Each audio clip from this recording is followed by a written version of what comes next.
with the series Equipped to Engage, let's start here. When you think about that series, what comes to mind? Not in terms of, hey, I'm going to be teaching it or something like that, but when you think about the content, when we say Equipped to Engage, what comes to your mind when you think of that? Greg? The ability to defend our faith. Okay, the ability to defend our faith. What else? Putting on our armor. Putting on our armor. What kind of armor? Breastplate of righteousness, whole thing. Okay, all the spiritual armor. That's right, putting on our spiritual armor out of Ephesians 6. What else? In Equipped to Engage, what comes to your mind about that? Be ready to answer any questions. Okay, to be prepared, to be ready to answer any question that may come your way. Yeah, that's basically the idea, is that we want to equip ourselves to engage. How many of you feel confident about where things are headed in our culture?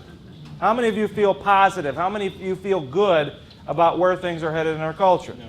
Any hands? No. How many of you feel uncertain, worried, maybe scared?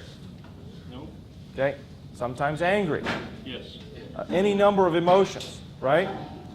When we look at where the culture is headed, and we look at it from our particular perspective, why do we have those emotions? Why do we, on the whole, now granted there may be some outliers, some exceptions to the rule, but why do we tend to have a negative feeling about where we're headed as a culture? By the lack of schools, secular schools, letting God into the school, and also daily events that you hear that is opposed to Christianity. Okay, yeah. It's going to be here. We see some things happening in our school systems, which I would argue is part of the larger move towards removing God from the public square, from the public space. Okay, we see not only kind of relegating Christianity to the sidelines, but resistant to Christianity, dismissing Christianity, even hostile towards Christianity. And as a Christian, that doesn't feel good. And that elicits a lot of those different emotions. Yes? I might differ with you that it makes us feel bad because we've read the end of the book. Okay? And we know where it's going. We know what prophecy says. And we're falling right in line with that. Yes, we have read the end of the story. We know actually what's coming. Okay? And Jesus himself said this. He forewarned, beware in this world what? You will have trouble, but take heart. Why? Because I have overcome the world. That's right. Jesus has said very clearly we're going to have trouble in this world. And so I would argue that Christians that are looking for a path of comfort and ease and all those things, I don't know what Christianity you signed up for. Christianity, by its definition, runs counter to the culture. Okay? And you've heard me talk about this in the past if you've been in here. The countercultural Christianity, what's the definition of countercultural Christianity? It's Christianity. Christianity, properly lived out, will be counter to the culture. And for those of us, I don't walk around wanting to be mean to everybody or wanting them to be mean to me. I want to be nice, live and let live, let's all get along, right? But sometimes, if I allow my desire to be liked to become so strong, then when the time comes to stand, to speak, and to act, I won't. Because I know that the message I have may not sit well with whoever it is that I'm speaking to. And so I might be inclined to be silent. I might still practice whatever it is that I believe, but I might not necessarily speak about it, because to do so is going to rub I and this person the wrong way. We're going to have friction in our relationship. Scott? I think, John, one of the things I see, I think in particular here in the United States, one of the reasons I think it elicits those emotions you were talking about earlier is because this country in particular was founded primarily on Christian principles by Christian founders, and the culture is steering away from that. So in other countries where maybe based on other religions, maybe they don't have as strong a feeling, especially toward Christianity, because they don't have that base. Yeah, I think that's very true. I think about what's happening in Iraq and Syria with ISIS, right? To your point, that with Iraq and Syria not necessarily being grounded in Christian biblical values, then when we see beheadings of Christians and we see persecution of Christians in those countries, it makes more sense because there is this conflict of belief systems. In our particular country, you know, you can debate all day, are we a Christian nation, are we not a Christian nation, what is a Christian nation? If you take a look at our historical founding, this is true, that we are founded on biblical values, Christian values that shape everything from why we have the legal system that we have, why we have the moral foundation that we have, any number of things, even the balance of power, right? Why do we have a balance of power? Because we know that man is not inherently good. Man is inherently bad. So there has to be a balance of power because, as Lord Acton has said, power tends to corrupt and absolute power corrupts absolutely.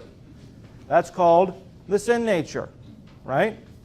So we can see the evidence of those values woven through our foundation. And when our DNA is now being flouted, it's being confronted, it's being dismissed, then that causes a greater friction in us as fellow citizens in the United States, right? So when we look at the culture and we see a number of things, it gets pretty scary. Let me give you an example, okay? This is from a newspaper article that I wrote back in May. Some of you may have heard about this. I titled it Lights, Camera, Abortion, okay? Let me just read parts of this. I'm talking about the idea that, you know, with the abortion industry and with the woman's right to choose, it's raised a whole host of issues that have made this a very controversial subject, okay?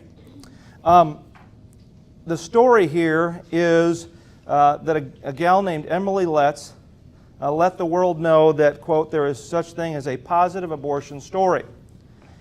Miss Letts was a 25-year-old abortion advocate who worked at the Cherry Hills Women's Center in New Jersey. She decided to film her abortion.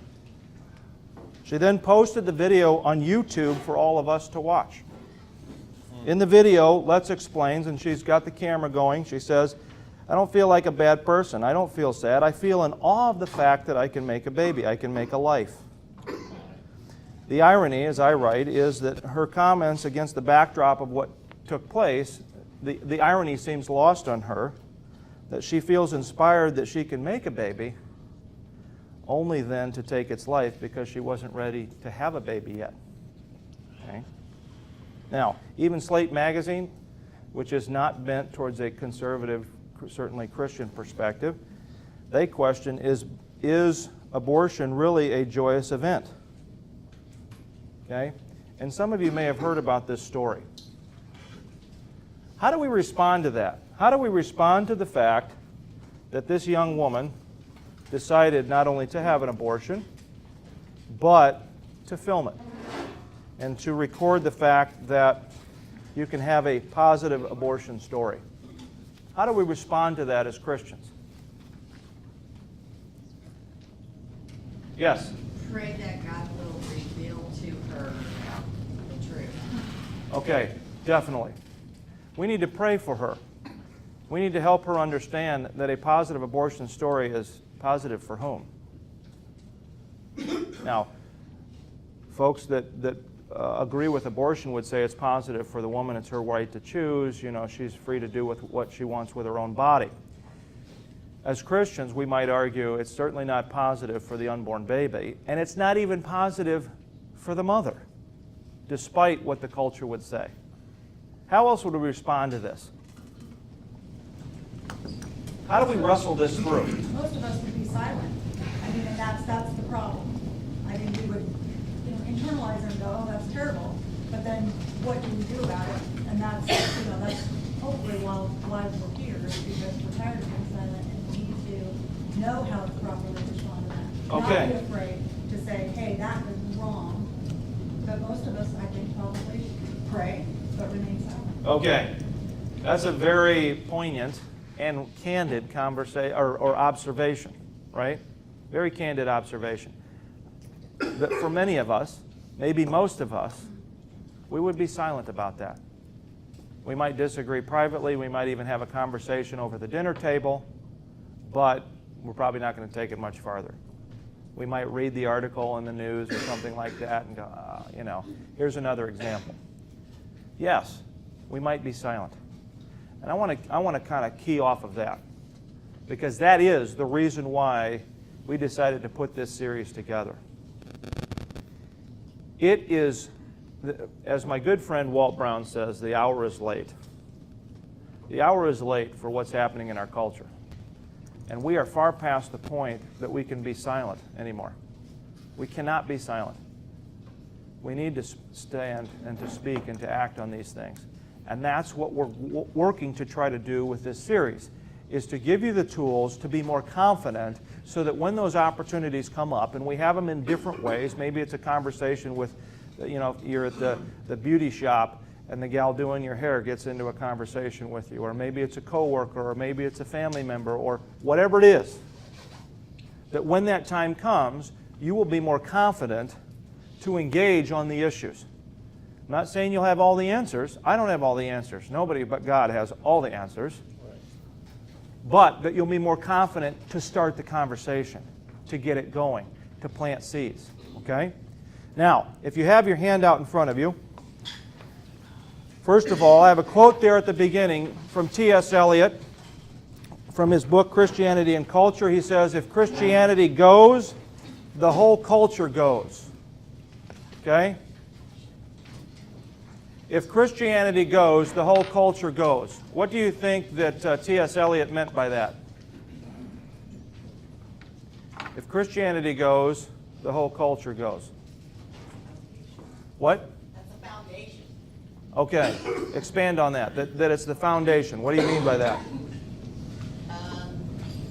Has all the principles. It has just how our country was founded. If you go back to the books and read, it's plain and clearly there. Okay, all right. So back to the idea of our nation being founded that way. Okay, that's a key piece. If we go back and look at history, we see that play out. What else? It's a foundation for ethics. It's a foundation for how we treat one another. Okay. You say it's the foundation for ethics and how we treat one another. I have plenty of atheist friends that would disagree with that. I agree with you, but my atheist, agnostic, skeptic friends would say, and we see this around Christmas time, for example, a big billboard campaign that says, what? Just be good for goodness sake. You don't need God to be good. Right? Just be good for goodness sake. You don't need God to be good. How do we respond to that? That standard would be ever-changing. A foundation that's not built on Christianity is always going to be ever-changing. And it's going to be subject to what the latest feeling is in the culture. Okay, absolutely. It's going to be ever-changing. It's always on shifting sand, depending on what the feeling is. That concept, that topic right there, we will get into in greater length in 2 weeks when we talk about the idea of truth and how do we navigate through the cultural wilderness. Okay?